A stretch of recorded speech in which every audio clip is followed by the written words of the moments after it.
Trump is calling out his own Attorney General, Pam Bondi, for a lack of legal action by the DOJ in prosecuting his own perceived enemies.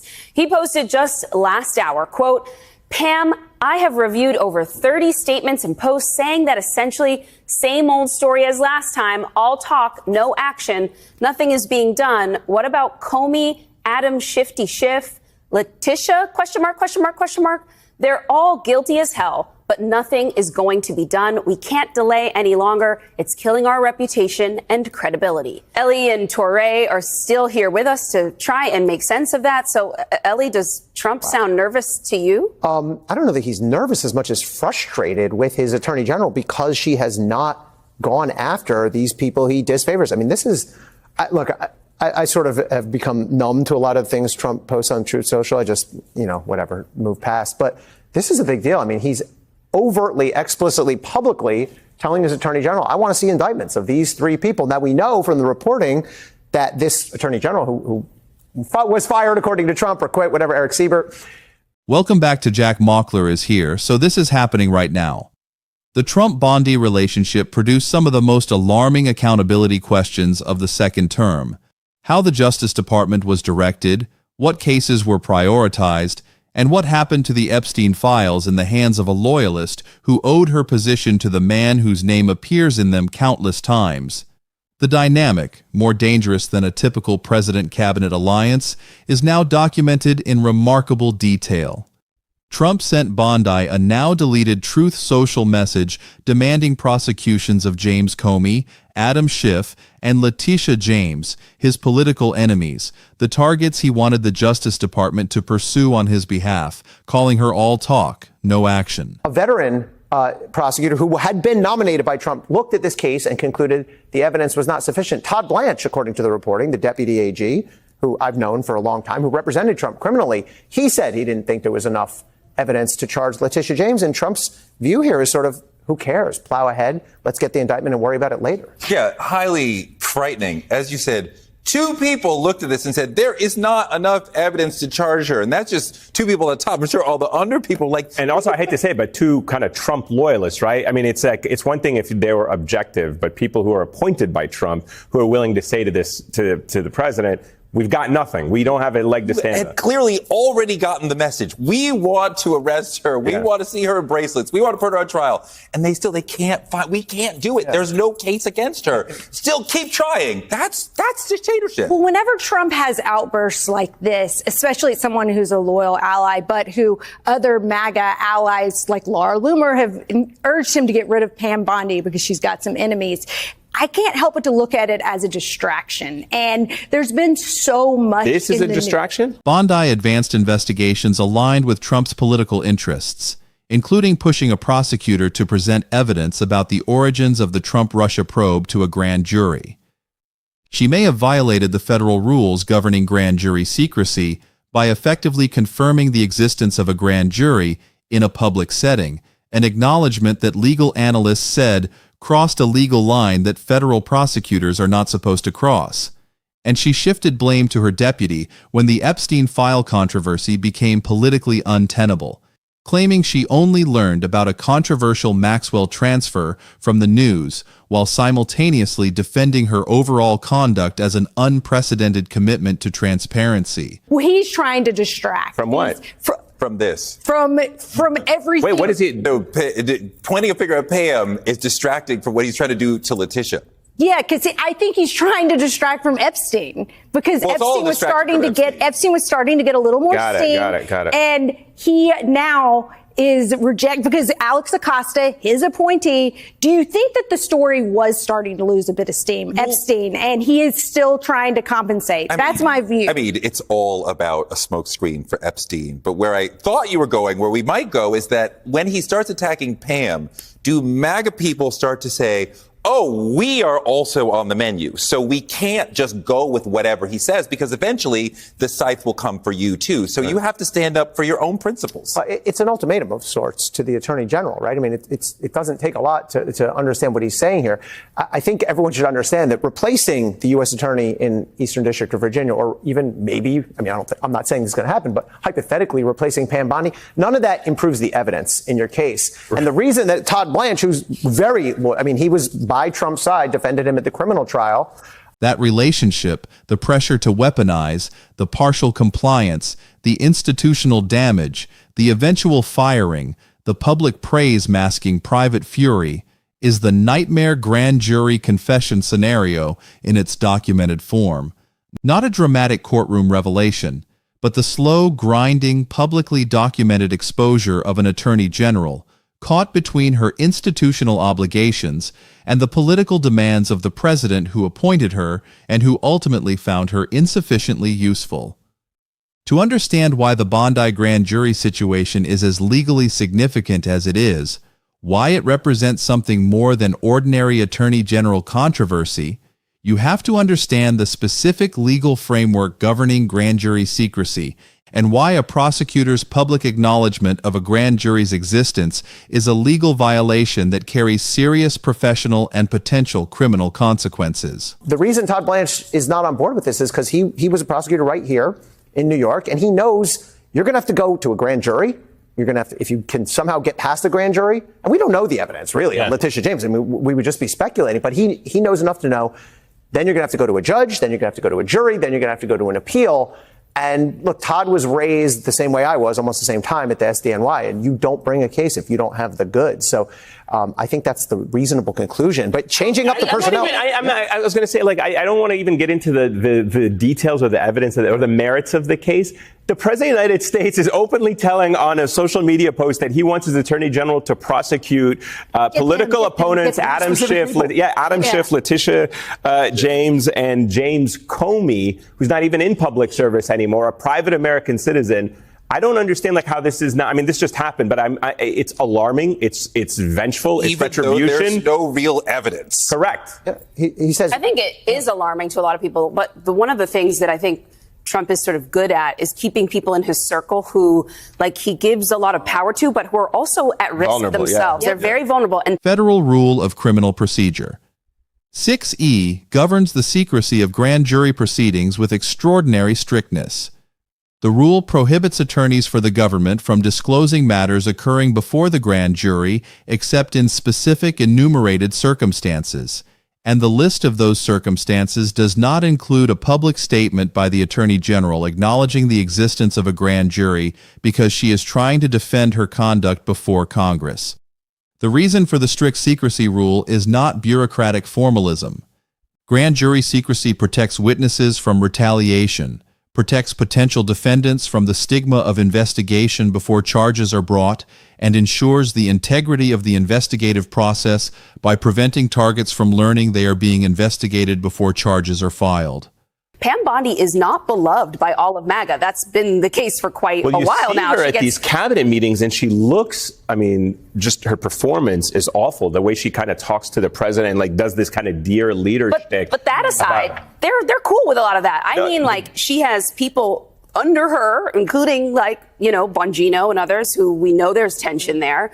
A lot of the right-wing podcast infrastructure ecosystem, they do not like her. I mean, they call her all kinds of names if you listen to them, and have very little respect for her. And so I think he knows that she's kind of hanging on to this thing. Keeps her in some people's view, a little bit by a threat. And what has he asked her to do? Not on Truth Social, not in public, that she won't do. Yeah. That is the question. There's got to be a fracture at some point. Yeah. One of them has got to say, this is too far. My children will read about this. My grandchildren will know what I did. I cannot just sacrifice my entire, there's got to be somebody who has some conscience at some level. You mean Ted Cruz? Because he obviously, he got humiliated during the election season. What happened to him? He fell in line. Lindsey Graham, what had happened to him? They all fall in line. That's the problem. They all fall in line. Go ahead. This will be a test for Pam Bondi because, again, going back to the last administration, there were instances where Trump had public outbursts. He wanted John Kerry indicted, for example. He wanted Obama indicted. But Bill Barr, again, When an attorney general effectively confirms the existence of a grand jury in a public setting, she is potentially undermining every one of those protections for the specific investigation involved. And she is doing so in a way that may itself violate the criminal statute that prohibits obstruction of investigations by prosecutors. The legal analyst who pointed out that Bondi may have crossed the legal line by acknowledging the grand jury was not making a partisan political argument. They were applying the specific legal framework that governs grand jury secrecy to the specific public statements Bondi made. The specific pressure campaign that Trump conducted against Bondi, the now deleted Truth Social message demanding prosecutions of his political enemies, the private rage about all talk, no action, the eventual firing that came from frustration that she hadn't carried out his agenda on Epstein and other matters, reveals the specific nature of what he was demanding from the Justice Department and why the distance between that demand and the institutional obligations of the office is so consequential. Trump was not asking Bondi to make prosecutorial judgments based on the evidence.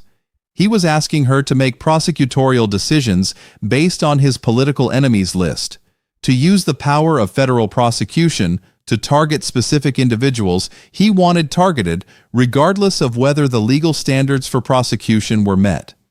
That is a specific and documented form of abuse of executive power over the Justice Department that has the quality of the screaming threats the headline invokes. Not necessarily delivered in literal scream, but in the specific and documented form of a president who created a Truth Social post demanding that his attorney general use the federal prosecution apparatus against his political adversaries, and then expressed private fury when she did not move fast enough to his satisfaction. The public face of the relationship was praise. The private reality was demand, pressure, and eventual dismissal. The Epstein Files dimension of the Bondi story is the specific layer that gives the nightmare framing its most direct connection to the documented legal and political record. Bondi was the custodian of the most politically sensitive files in federal custody. Files that, by her own admission under congressional questioning, contained Trump's name countless times. She made decisions about what to release from those files and what to redact. She provided curated binders of Epstein-related materials to conservative political influencers. She monitored which members of Congress were reading which sections of the unredacted files. And when the controversy over those decisions became intense enough that she needed to deflect responsibility, she told lawmakers that her deputy Todd Blanche was actually in charge of the entire release, while simultaneously defending the release as an unprecedented commitment to transparency. The contradiction between claiming the release was unprecedented in its transparency and claiming she was not actually in charge of it is the specific contradiction that congressional investigators have been pressing her on. In the political context of that contradiction, the fact that the files whose management she is trying to deflect responsibility for are files that contain her boss's name countless times is the specific context that makes the grand jury confession framing so resonant even when the literal scenario of a dramatic courtroom revelation has not occurred. The specific political dynamic of Trump's relationship with Bondi, publicly praising her while privately expressing fury, calling her wonderful in statements about her exit, while the reality was that he fired her because she hadn't carried out his agenda, is itself a revealing portrait of how the Trump political operation processes loyalists who failed to fully deliver on the expectation of unconditional service. The public praise is the political management tool, maintaining the appearance of a harmonious departure that does not suggest the kind of failure or conflict that would generate questions about what she was asked to do and whether she did it. The private fury is the actual assessment. The president who demanded prosecutions of his enemies and got all talk, no action, who wanted specific outcomes from the Epstein file process and got a botched release that generated bipartisan outrage, who expected an attorney general who would execute his vision and got someone who was too constrained by the institutional requirements of the office to fully deliver. That specific gap between the expectation of unconditional political service and the reality of an institutional obligation that places some limits on what the office can be directed to do is the specific gap that generates the screaming threats dynamic. The headline is reaching toward. The investigators and oversight committee members who have been questioning Bondi most aggressively about the grand jury issues and the Epstein file management are not in the most important sense investigating Bondi specifically. They are investigating the conduct of the Justice Department as an institution, asking whether the most powerful law enforcement agency in the country was directed in ways that serve the political interests of the president who controls it, rather than the legal interests of the public it is supposed to serve. Bondi's specific decisions and Bondi's specific testimony are the specific evidence in that investigation. But the accountability question is larger than any individual attorney general. It is the accountability question that goes to the heart of what the Justice Department is and whether its institutional integrity can be maintained when the president who directs it is simultaneously a person with extensive personal legal exposure, political enemies he wants prosecuted, and sensitive files in federal custody that contain his name countless times. That is the accountability question that the nightmare grand jury confession framing is pointing toward. And it is a question that the documented record has given investigators specific and substantial material to press.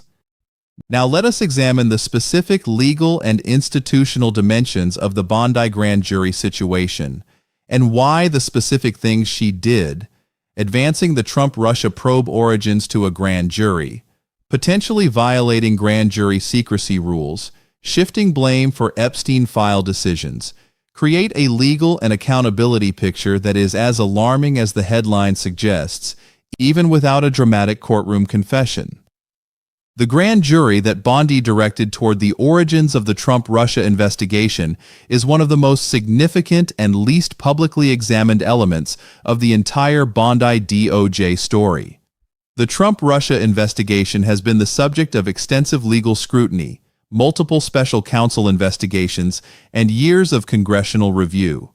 The conclusion of those investigations and reviews has consistently been that the investigation was properly predicated and properly conducted, that the FBI had legal and factual basis for opening the investigation, and that the investigators conducted it according to applicable rules and procedures. The specific decision to present evidence about the investigation's origins to a grand jury, to potentially pursue criminal charges against the investigators who conducted a legally predicated investigation, is the specific decision that critics described as the weaponization of the Justice Department for political purposes. And it is a decision that was made by an attorney general who had received specific communications from the president naming specific individuals he wanted prosecuted. The connection between the presidential demand and the prosecutorial action is exactly the kind of connection that critics of the department's conduct have been pointing to as evidence of political direction of prosecutorial decisions. The specific legal analysis of Bondi's potential grand jury secrecy violation is worth examining in detail because it illustrates the specific way in which the pressure to defend herself publicly before Congress created a legal conflict with the institutional obligations of the Attorney General's role. When Bondi was being questioned by congressional investigators about specific DOJ decisions and specific prosecutorial actions, she had a political incentive to provide context and explanation that would defend her record and deflect the most damaging accusations. But the specific information she needed to provide to mount that defense, information about what investigations were underway, what grand juries had been convened, and what evidence was being presented to those grand juries, is exactly the category of information that Rule 6E prohibits her from disclosing. The Attorney General who is testifying before Congress in defense of her own conduct is in the same legal position as any other government attorney who is subject to Rule 6E secrecy obligations. Her institutional position does not grant her an exemption from the rules that govern attorney conduct with respect to grand jury secrecy. And the specific statement she made that legal analysts characterized as potentially crossing the legal line were statements made in the specific context of congressional testimony, where the political pressure to defend her record conflicted with the legal obligation to maintain grand jury secrecy. That is the specific mechanism through which the grand jury confession framing finds its legal grounding even without a dramatic voluntary disclosure. The role of Todd Blanche in the Bondi story is another dimension that reveals something important about how the Trump DOJ managed responsibility for its most controversial decisions. Blanche, before becoming Bondi's deputy, was Trump's personal criminal defense attorney, the lawyer who represented him in the hush money trial and in other criminal matters.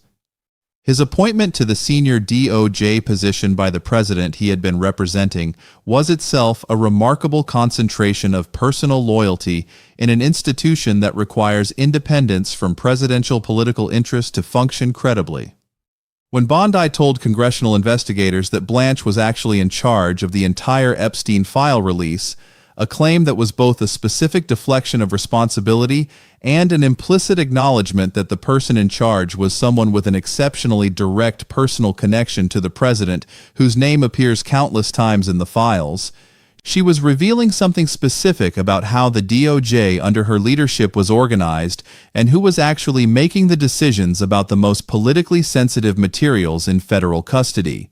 Whether or not the specific factual claim about Blanche's responsibility was accurate, the revelation that Trump's former personal criminal defense attorney was in a senior role managing the release of files that contained Trump's name countless times is itself a data point about the institutional independence of the DOJ under Bondi's leadership. The congressional questioning of Bondi about all of these issues, the Epstein files, the grand jury, the Trump-Russia probe origins, the Blanche role, represents one of the most sustained and most extensive oversight investigations of a Justice Department official in recent memory. The questions being asked are not partisan fishing expeditions looking for anything that might be embarrassing. They are specific factual questions about specific decisions that had specific legal and institutional consequences. The investigators have documents. They have testimony from other witnesses. They have the legal framework of what the rules actually require. And they are pressing Bondi on specific contradictions between what the rules require and what the documented decisions reflect. That is oversight functioning as it is supposed to function, not as political theater, but as the serious institutional examination of whether the most powerful law enforcement agency in the country was directed in ways that compromise its institutional obligations to the public interest. The broader picture of what Bondi's tenure reveals about the Trump DOJ is one that Democrats and legal experts have been framing as a systematic bending of the Justice Department's institutional framework to serve Trump's political interests. The case is advanced at Trump's political direction. The files managed in ways that appear to protect politically sensitive information. The grand jury secrecy rules potentially violated in the course of defending DOJ conduct before Congress. The appointment of a former personal attorney to a senior role overseeing the most sensitive materials in federal custody. Each of these elements taken individually might be explainable as a poor judgment or a bureaucratic failure. Taken together, they form a pattern that critics argue reflects not individual error, but a systematic orientation of the institution towards serving Trump's political interests rather than the public interest the institution was created to serve. And that pattern is what makes the nightmare framing accurate as a description of what the Bondi DOJ story represents for the institutional integrity of American federal law enforcement. The specific emotional and political dynamic of Trump's relationship with Bondi, alternating between public praise and private fury, his demands for prosecutions of his enemies, his frustration that she wasn't executing his vision fast enough, his eventual dismissal accompanied by public statements about what a wonderful person she is one of the most revealing portraits of how Trump manages the senior officials in his administration and what the specific consequences are for the institutional roles those officials hold. When a president publicly demands that his attorney general prosecute his political enemies and privately expresses fury that she isn't doing it fast enough, he is not making a legal judgment about whether the evidence supports prosecution. He is making a political demand that the institutional framework of the Justice Department is supposed to protect against. And when the Attorney General partially complies with that demand, advancing investigations at his political direction, managing sensitive files in ways that appear to serve his interest, while also trying to maintain enough institutional legitimacy to function in the role, she is caught in the specific conflict that the nightmare framing is describing.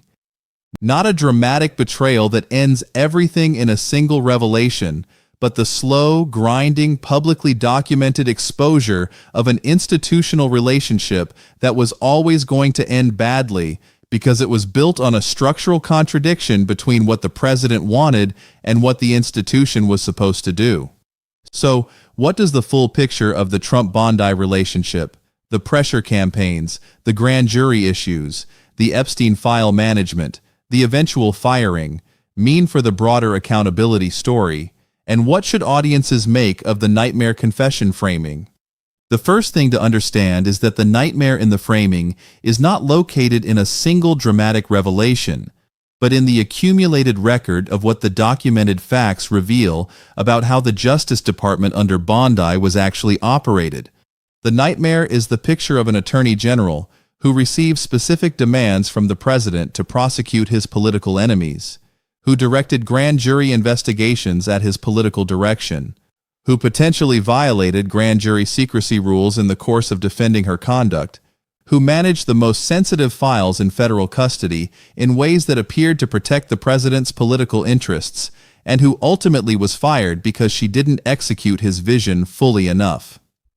That is the nightmare, not because it involves a single explosive moment of betrayal, but because of what it reveals about what the Justice Department became under her leadership and what that becoming means for the institutional integrity that the department needs to function as a credible law enforcement agency. The second thing to understand is the specific legal vulnerability that the documented facts create for Bondi personally, and what that vulnerability means for the long-term accountability picture. A former attorney general who potentially violated grand jury secrecy rules in public congressional testimony, who directed prosecutorial resources at the president's political direction, and whose conduct in office is the subject of active congressional investigation, does not exit the accountability process when she exits the office. The congressional investigation of her conduct continues. The legal analysis of the potential rule violations continues. And the specific evidence that the investigation is assembling about what decisions were made on whose direction and what the consequences were is evidence that will be part of the public record of her tenure. Regardless of what subsequent political developments occur, the accountability that the documentary process creates does not require a dramatic grand jury confession to be real and consequential. It requires only the patient assembly of the documented record that the oversight process has been building.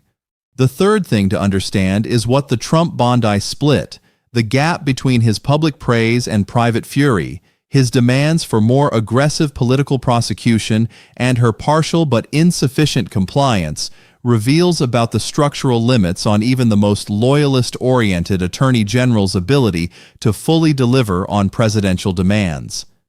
The institutional framework of the Justice Department is not infinitely malleable in the direction of political service. It has rules, norms, and professional obligations that place real, if contested, limits on what an attorney general can direct the department to do. Even an attorney general who is genuinely committed to serving the president's political interest, as Bondi appeared to be based on the documented record of the decisions she made at his direction, runs up against those limits when the demands require conduct that clearly violates the rules governing the office. The grand jury secrecy violation, if it occurred, is one example. The potential violations of prosecutorial ethics in pursuing cases at political direction rather than legal merit are another.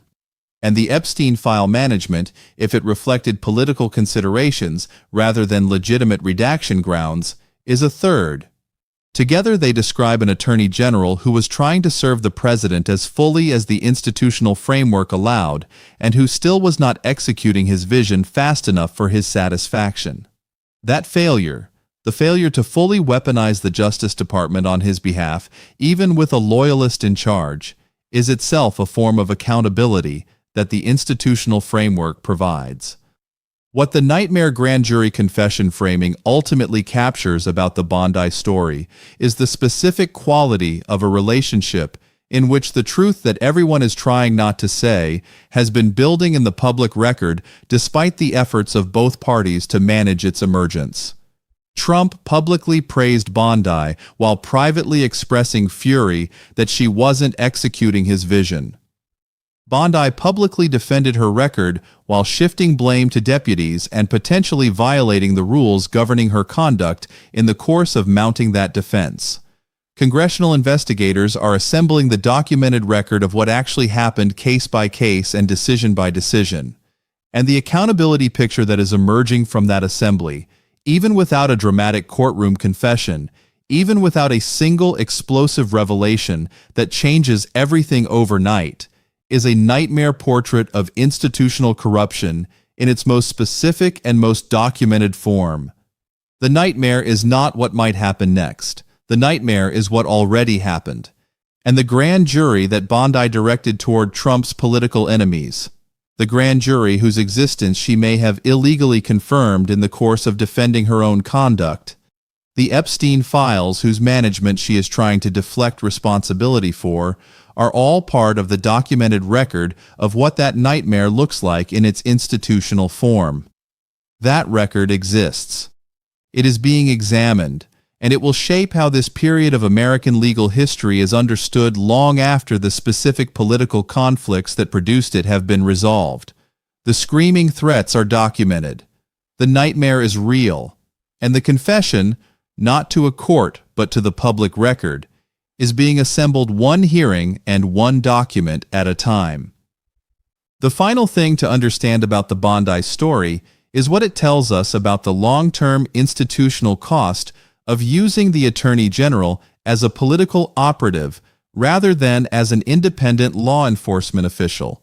The DOJ's institutional credibility, its ability to bring prosecutions that the public and the courts will treat as legitimate exercises of law enforcement authority rather than as political operations, depends on the perception that prosecutorial decisions are made based on evidence and law rather than on the political interest of the sitting president.